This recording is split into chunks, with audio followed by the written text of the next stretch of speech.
Mr. Speaker, with permission, I will update the House on the situation in Israel and the occupied Palestinian territories.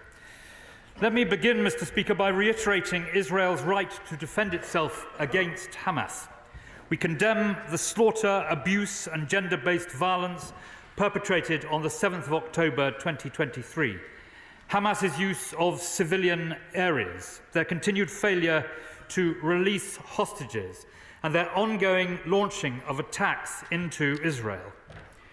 We equally are deeply concerned by the humanitarian situation in Gaza, with tens of thousands of innocent civilians killed and injured. Mr. Speaker, the most effective way to end the fighting in Gaza, the absolute focus of our diplomatic efforts right now, is to agree an immediate humanitarian pause.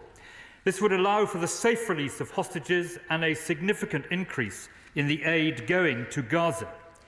Crucially, it would also provide a vital opportunity to establish the conditions for a genuinely long-term and sustainable ceasefire without a return to destruction, fighting and loss of life.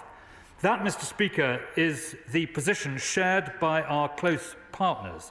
It is an outcome that we believe is in reach right now, and we urge all sides to seize it. Many people may ask, including some in this House, why call for a pause but not an immediate ceasefire? We do not believe that doing so, hoping it somehow becomes permanent, is the way forward. Simply calling for a ceasefire will not make it happen. There is a different and better way to stop the fighting permanently, to push for a pause, and then in that pause secure the sustainable ceasefire that can hold for the longer term without a return to the fighting.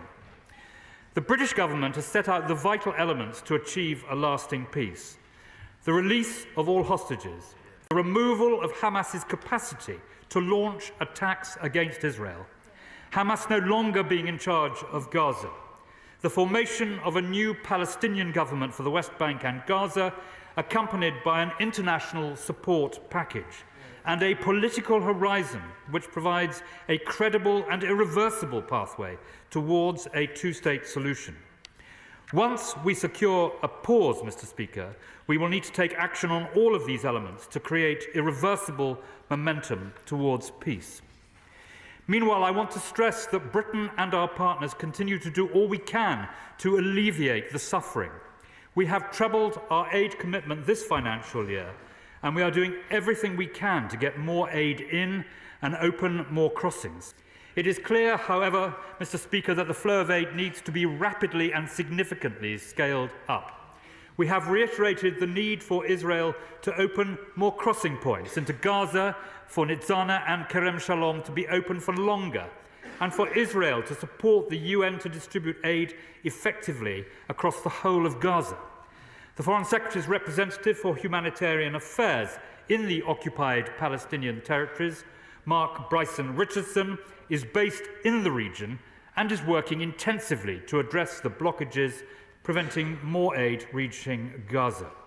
We also continue to urge Israel to limit its operations to military targets and avoid harming civilians and destroying homes. And we have expressed our deep concern about the prospects of a military incursion into Rafah and its consequences. Over half of Gaza's population, Mr. Speaker, are sheltering in the area, including more than 600,000 children. They have nowhere to go, and the Rafah crossing remains vital to ensure aid can reach the people who so desperately need it. Mr. Speaker, the path to a long-term solution will not be easy. Ultimately, a two-state solution is the best way to ensure safety and security for both Israelis and Palestinians. And the Association of International Development Agencies tell me that visas for 100 humanitarian workers in Gaza and the West Bank have expired or are about to expire, Mr. Speaker, with no humanitarian visa renewals since the outbreak of this war, leaving humanitarian workers facing deportation when the Palestinian people need them most. Will the Minister tell the Israeli government that humanitarian visas must be renewed now?